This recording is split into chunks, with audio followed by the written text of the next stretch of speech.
Historias de Melk, la historia a grosso modo.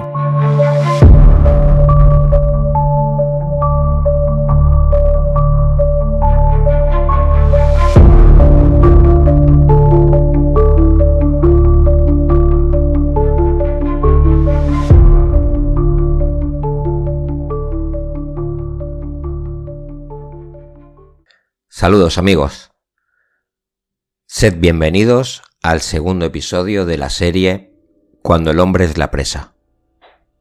En el primero conocimos a unos felinos que eran más listos que el hambre y diezmaron a los trabajadores de una compañía del ferrocarril. Estuvimos en la sabana africana, pues hoy cambiamos de elemento.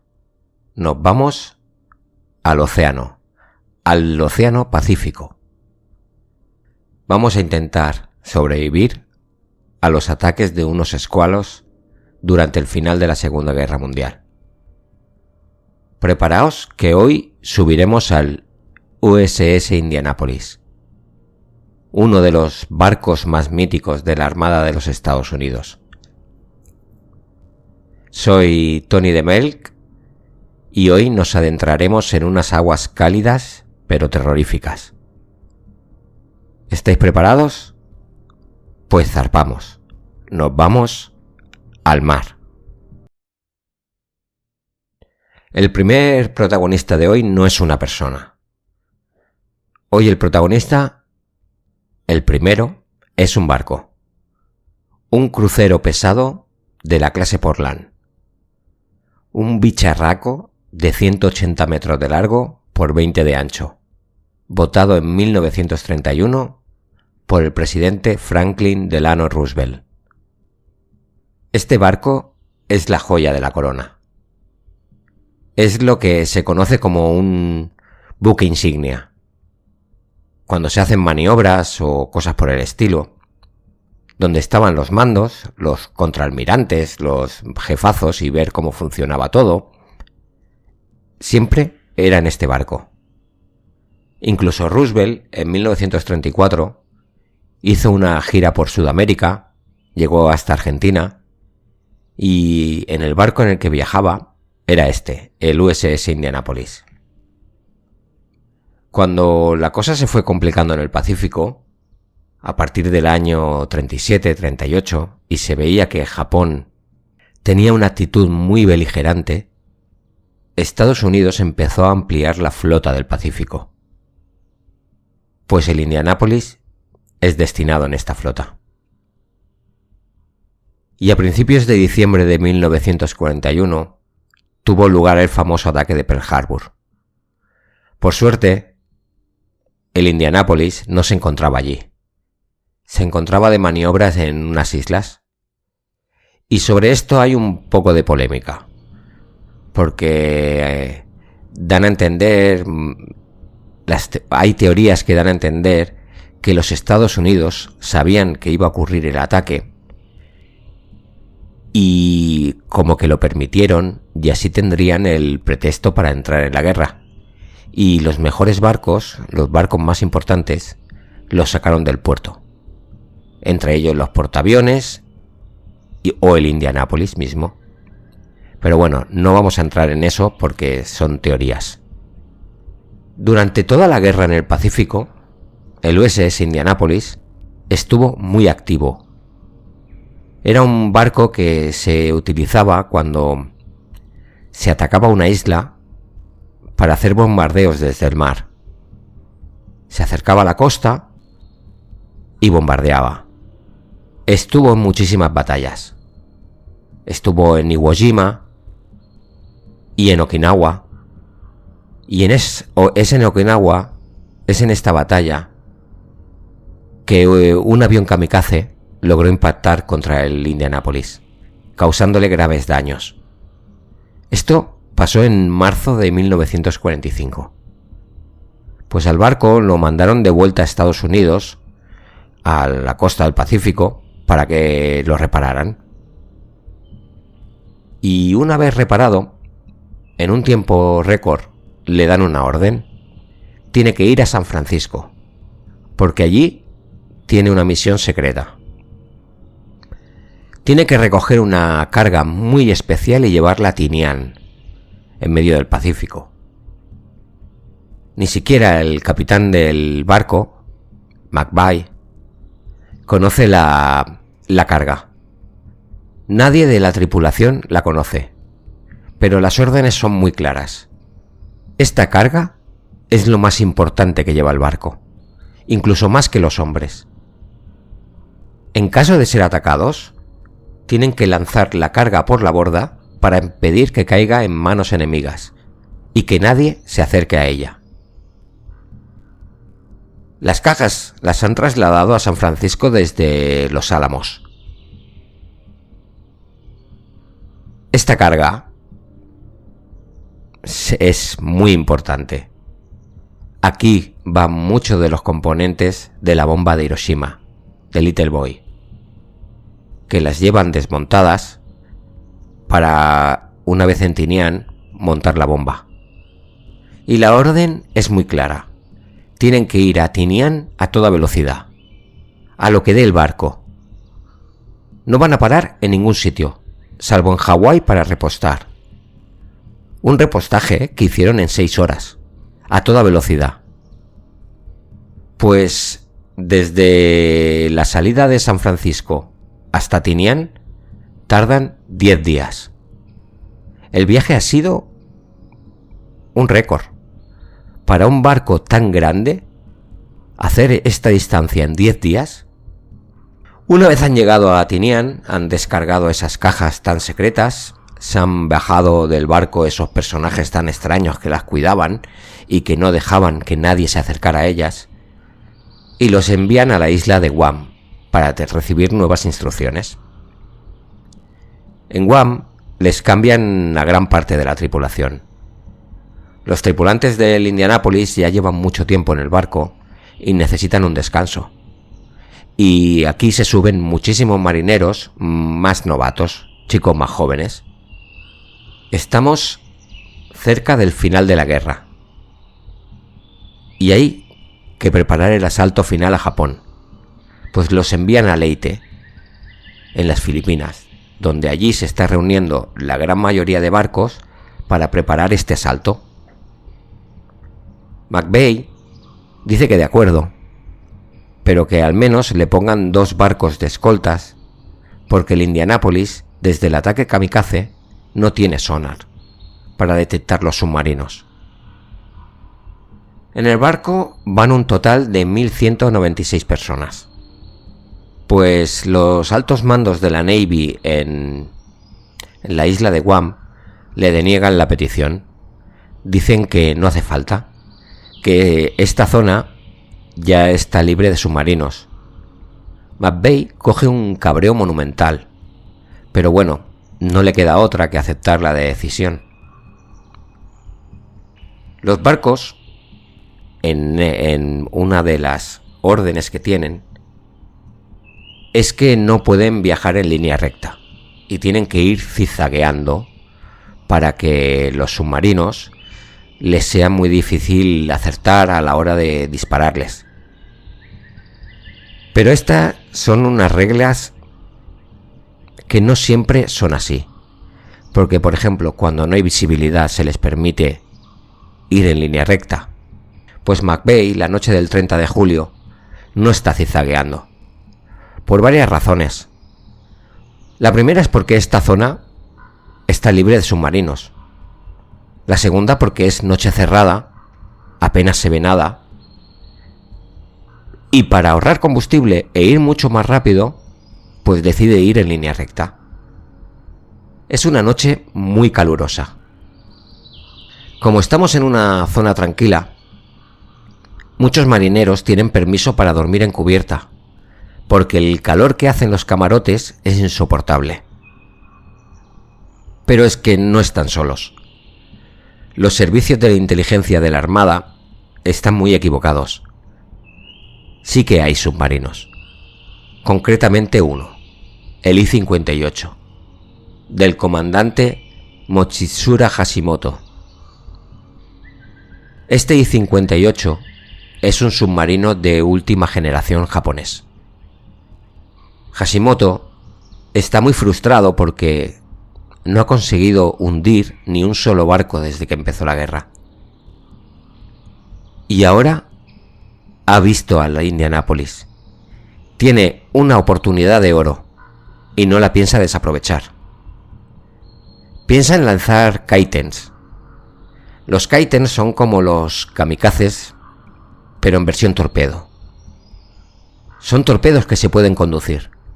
Un hombre se pone en la parte de atrás del torpedo, se pone a los mandos y dirige el torpedo contra el barco. Puede ir cambiando de dirección. Ya podéis imaginar que quien pilota un kaiten, o sea, un torpedo de este tipo, no sobrevive nunca, porque es ir directo al barco y explosionarlo. Pero Hashimoto ve que no hace falta, que tiene tan buena visión para lanzar el torpedo, los torpedos, que cree que no hace falta tirar de kaitens y lanza 6 torpedos. De esos 6 torpedos impactan 2. Uno en la proa, que la parte, y el segundo en el centro del barco, que rompe todo el sistema de telecomunicaciones. El barco se empieza a hundir, pero no se hunde como la típica imagen del Titanic, que se levanta de la proa o de la popa y se empieza a hundir. No, se empieza a hundir de costado. Se empieza a girar y lo está haciendo muy rápido.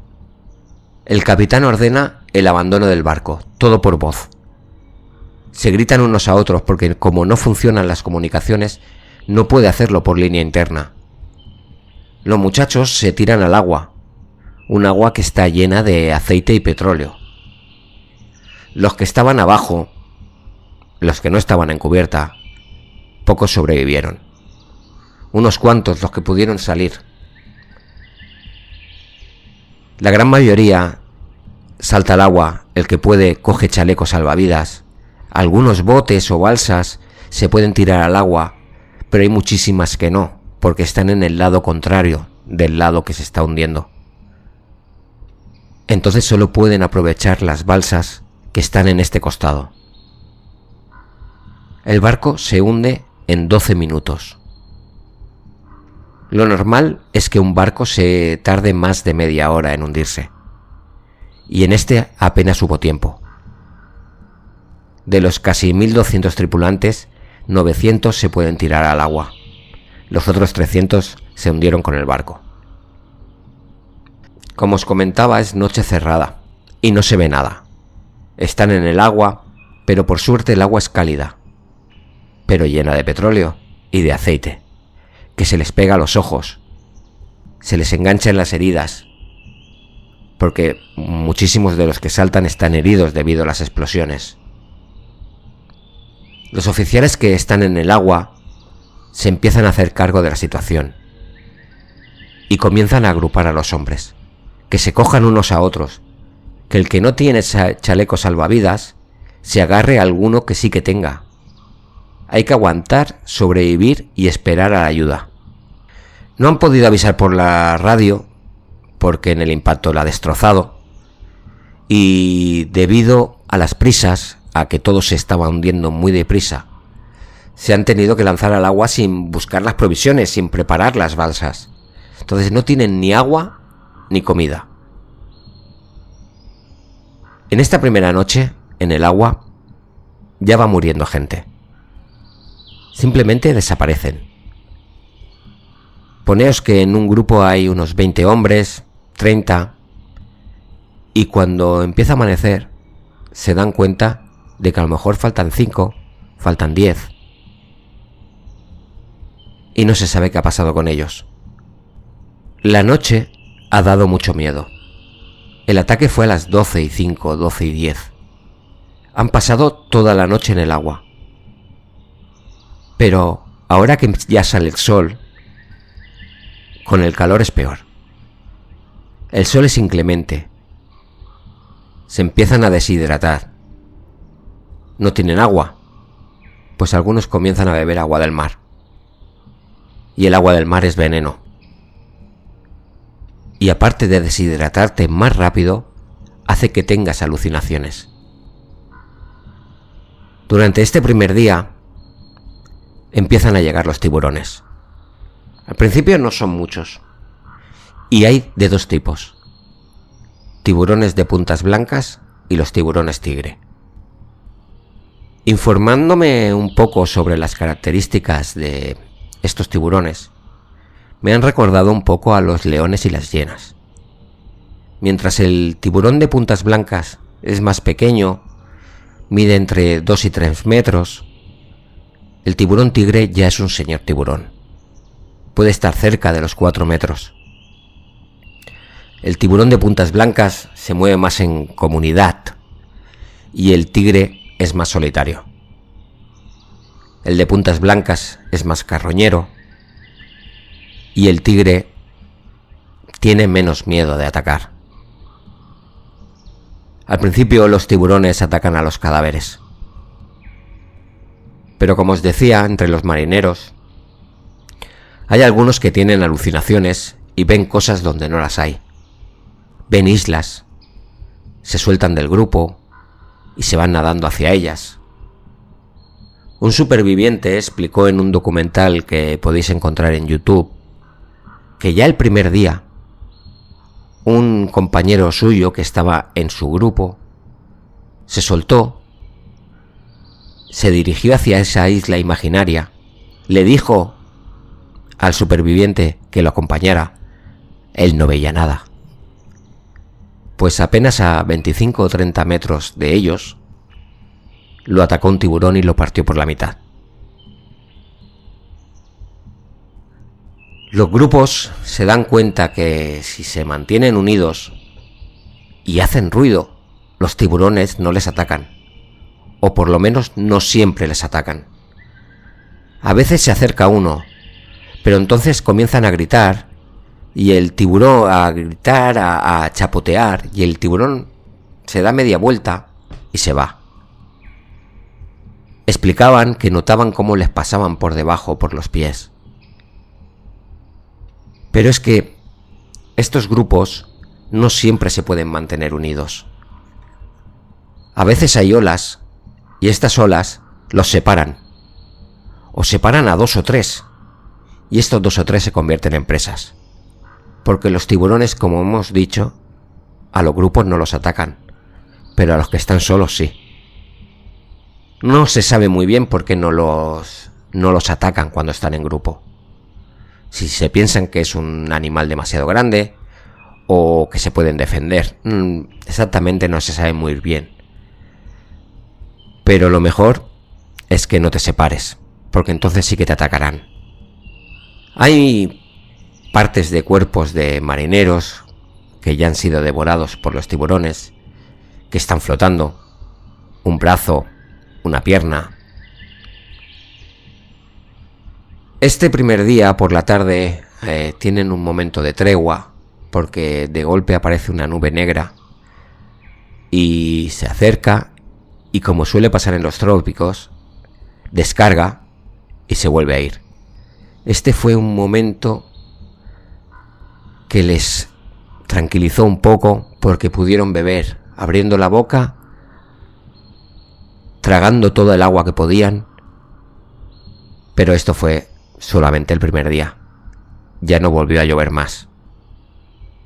Hay marineros que, debido a estas alucinaciones, a esta locura que se está adueñando de ellos, dicen que ven el Indianápolis, que está en el fondo, y que van a ir a él. Se dejan ir, se van para abajo, ya no vuelven a salir. Como os he dicho, el agua es cálida. Es agua tropical, ronda los 20 y muchos grados. Pero cuando llega la noche y el sol deja de calentar, los cuerpos se empiezan a enfriar y empiezas a tener frío. No llega a ser hipotermia, pero sí que pasan frío por las noches. Y cada día que pasa, llegan más tiburones, que están esperando su oportunidad delante de ellos tienen un banquete. El superviviente que os he comentado antes, en su grupo decidieron recoger las chapas de identificación de los marineros que morían para hacer un recuento, para cuando una vez llegaran a casa, entregarlas a las familias. Se la dieron a uno para que fuera guardándolas, y esa misma noche, ese hombre, el que guardaba las chapas, desapareció. Decidieron que ya no iban a guardar más las chapas. Este mismo hombre se pudo subir a una balsa que pasó cerca. Tuvo suerte, porque muchísimos no pudieron subirse a ninguna. Haceros una idea de que es que eran grupitos, que estaban dispersados. Y el que se quedaba solo, bueno, ya sabéis. Pues la gente que estaba en el agua, que estaba con sus chalecos salvavidas, estos chalecos aguantaban impermeables unas 48 horas, pero ya llevaban más tiempo allí y ya casi no servían. Se los quitaban, los escurrían como podían y se los volvían a poner. A lo mejor se los daban a alguno de una balsa para que lo hiciera él, mientras tenía que estar nadando. No sé, una situación alarmante. Este superviviente comenta que veían que es que no venía ninguna ayuda y decidieron que con su balsa irían en dirección Filipinas. Pero es que estaban muchísimos kilómetros. Estaban muy lejos de Filipinas, no hubieran llegado nunca. Se encontraron una caja de patatas que flotaba. Las patatas, debido al estar en remojo todo el tiempo, se habían podrido. Pero aún pudieron comer algo de los trozos que quedaban, que no estaban afectados. Y esto, pues bueno, los alivió un poco. Todos estaban muy débiles ya. Las alucinaciones ya empezaban a afectar a casi todo el mundo. Habían casos de que uno pensaba que el que estaba a su lado era un soldado japonés y lo intentaba matar. Bueno, pues tenían que tomarse la justicia por su mano para evitar estas cosas. Al fin, al cuarto día, vieron un avión que sobrevolaba el cielo. Era un avión de reconocimiento. El avión a ellos no los vio, pero lo que sí que vio fue la gran mancha de aceite y petróleo. Y al principio, el avión pensaba que era un submarino japonés. Incluso se prepara para lanzarle una bomba. Pero, por suerte, dieron un par de pasadas más. Y entonces vieron a la gente en el agua. Avisa de lo que está viendo. Y el piloto Adrian Marks, con su Catalina, un hidroavión, sale directo a la zona. Pues cuando llega y ve realmente la magnitud de la tragedia, ameriza en el agua, que es una maniobra totalmente prohibida dentro de la Navy, porque el avión, al amerizar, puede sufrir muchos daños. No es lo mismo hacerlo en un lago que está en calma que hacerlo en el océano, con el oleaje. Pues cuando ameriza, lanza unas balsas y empieza a recoger a muchos náufragos. Se le ha dañado un motor, y como ya no tiene más espacio y no quiere dejarlos en el agua, empieza a atar a supervivientes a las alas, que se medio doblan por el peso. Horas después empiezan a llegar los barcos de salvamento y recogen al resto. De los 1196 tripulantes, solo sobreviven 316. Han muerto 879.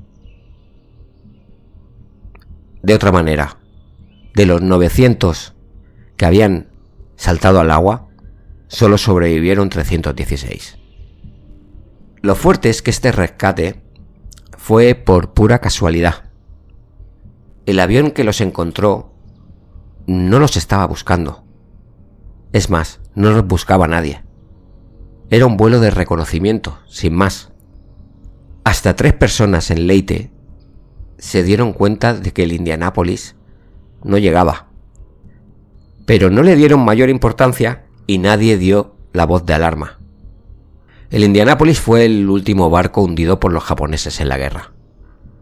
Apenas 2 días después del rescate fue el lanzamiento de la bomba atómica de Hiroshima y 3 días más tarde el de Nagasaki, que esto puso fin a la guerra en el Pacífico.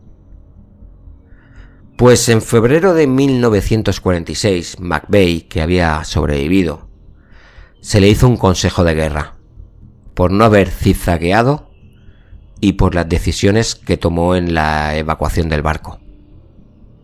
La Marina norteamericana necesitaba un chivo expiatorio, porque realmente McVeigh no estaba obligado a zigzaguear, ya que le habían dicho que era una zona libre de enemigos, y en cuanto a la evacuación fue casi imposible de ejecutarla porque el barco se hundió en 12 minutos.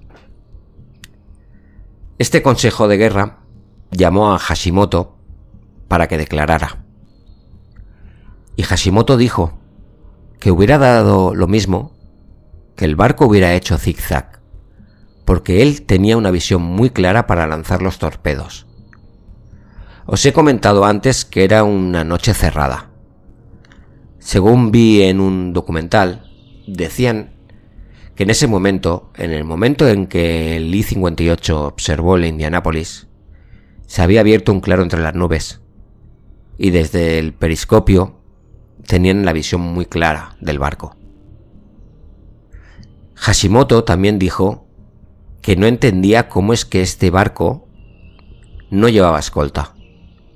Es más, que ellos, nada más atacar y darle con los torpedos al Indianápolis, huyeron de allí, porque suponían, daban por sentado, que el barco llevaría escolta y habrían otros barcos. Y antes de que lo hundieran a ellos, pues se fueron.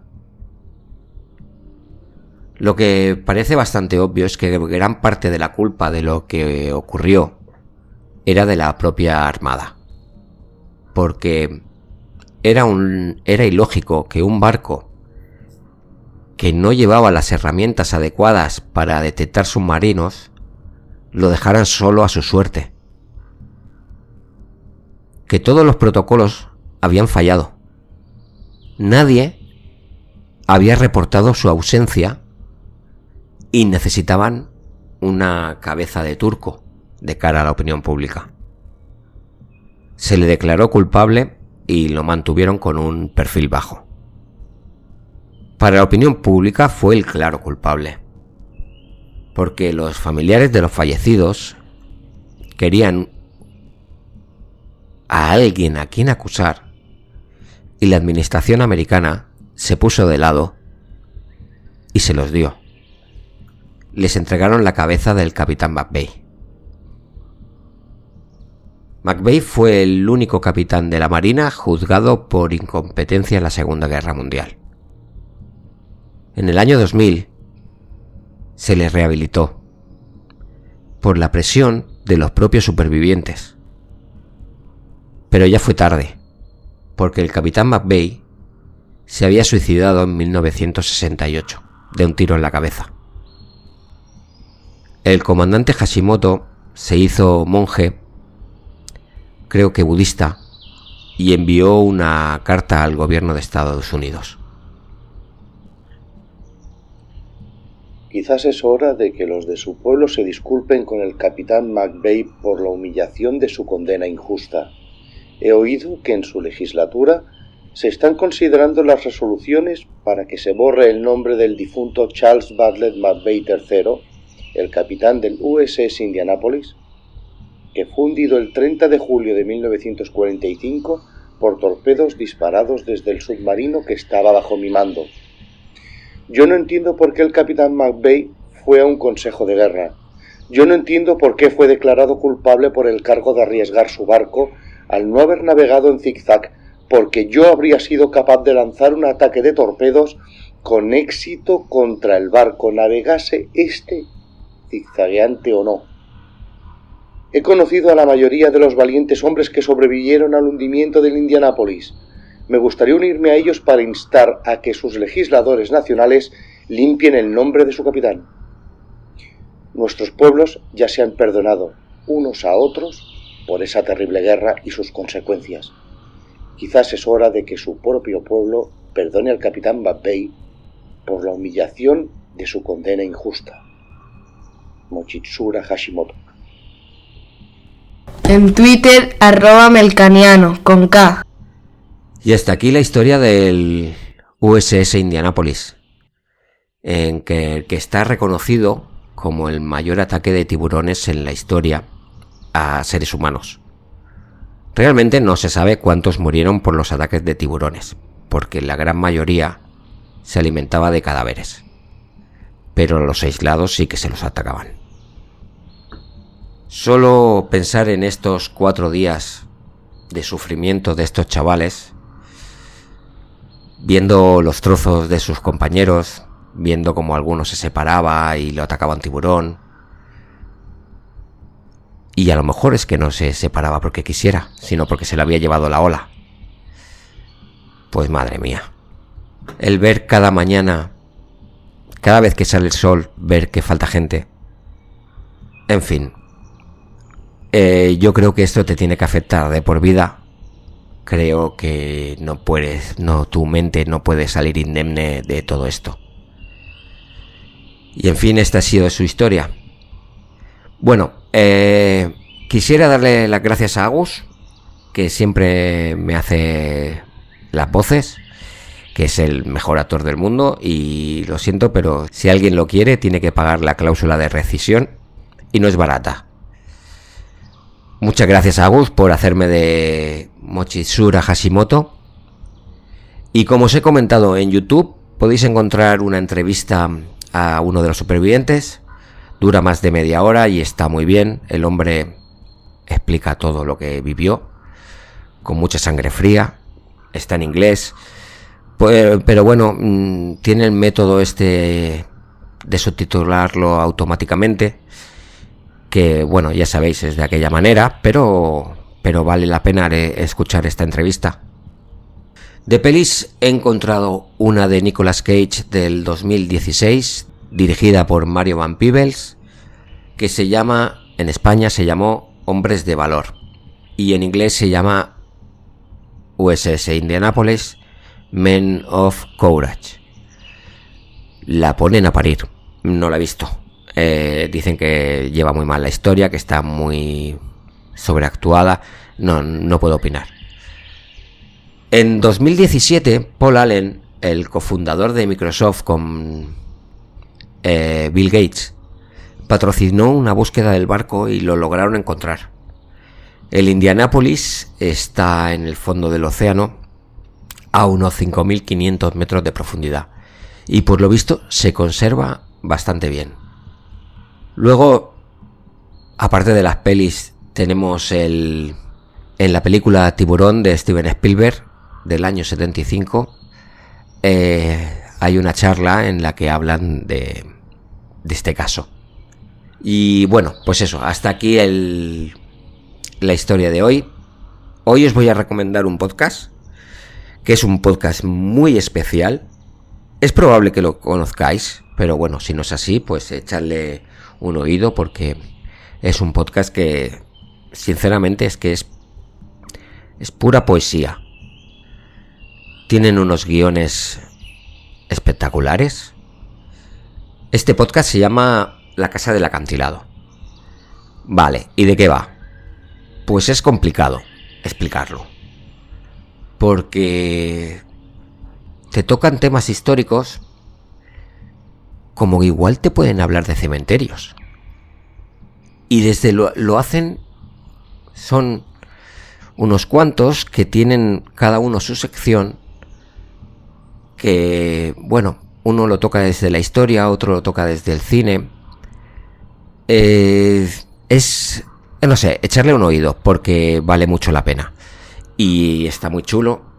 Es muy envolvente. La palabra sería para mí envolvente. Creo que merece mucho la pena que lo escuchéis y os suscribáis porque sí, porque son muy buenos.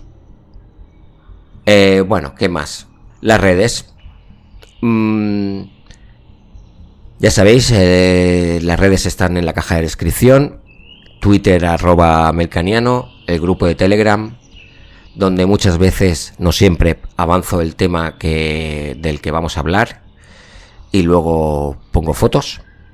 Normalmente son fotos lo que pongo. Y las canciones la tenéis en la caja de descripción, la lista de Spotify y todas las cosas de siempre, la verdad. ¿Y qué más? Pues eso, que me dejéis un like. Si no estáis suscritos, suscribiros. Y nada, que nos vemos en el siguiente episodio. O sea que, adiós. Esto es un tatuaje que me hice quitar. No me lo diga. No me lo diga, decía. ¡Mamá!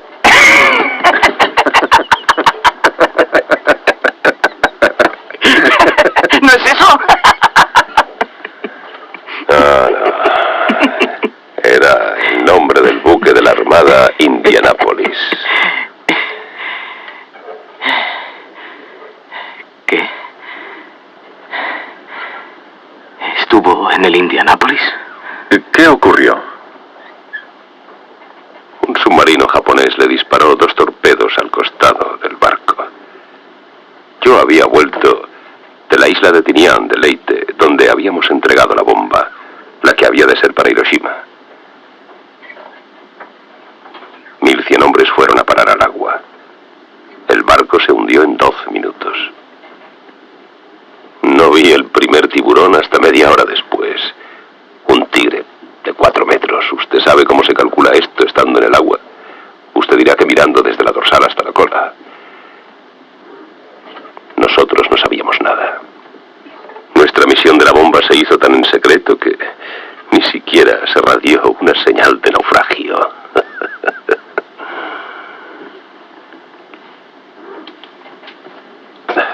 No se nos echó de menos hasta una semana después. Con las primeras luces del día, llegaron muchos tiburones y nosotros fuimos formando grupos cerrados. Algo así como aquellos antiguos cuadros de batalla, igual que el que había visto en una estampa de la de Waterloo. La idea era que cuando el tiburón se acercara a uno de nosotros, este empezara a gritar y a chapotear, y a veces el tiburón se iba. Pero otras veces permanecía allí, y otras se quedaba mirándole a uno fijamente a los ojos. Una de sus características es sus ojos sin vida, de muñeca, ojos negros y quietos.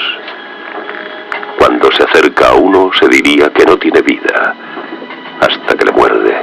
Esos pequeños ojos negros se vuelven blancos y entonces se oye un grito tremendo y espantoso.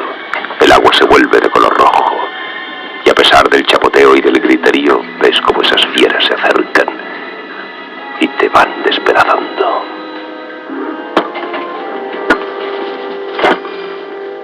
Supe luego que aquel primer amanecer perdimos 100 hombres. Creo que los tiburones serían un millar que devoraban hombres a un promedio de 6 por hora. El jueves por la mañana me tropecé con un amigo mío, un tal Robinson de Cleveland. Jugador de béisbol, bastante bueno. Creí que estaba dormido. Me acerqué para despertarlo. Se balanceaba de un lado a otro igual que si fuera un tente tieso. De pronto volcó. Y vi que había sido devorado de cintura para abajo. A mediodía del quinto día apareció un avión de reconocimiento. Nos vio y empezó a volar bajo para identificarnos. Era un piloto joven, quizá más joven que el señor Hooper, que como digo, nos vio y 3 horas más tarde llegó un hidro de la Armada que empezó a recogernos. Y ¿saben una cosa? Fueron los momentos en que pasé más miedo, esperando que me llegara el turno. Nunca más me pondré el chaleco salvavidas. 2.100 hombres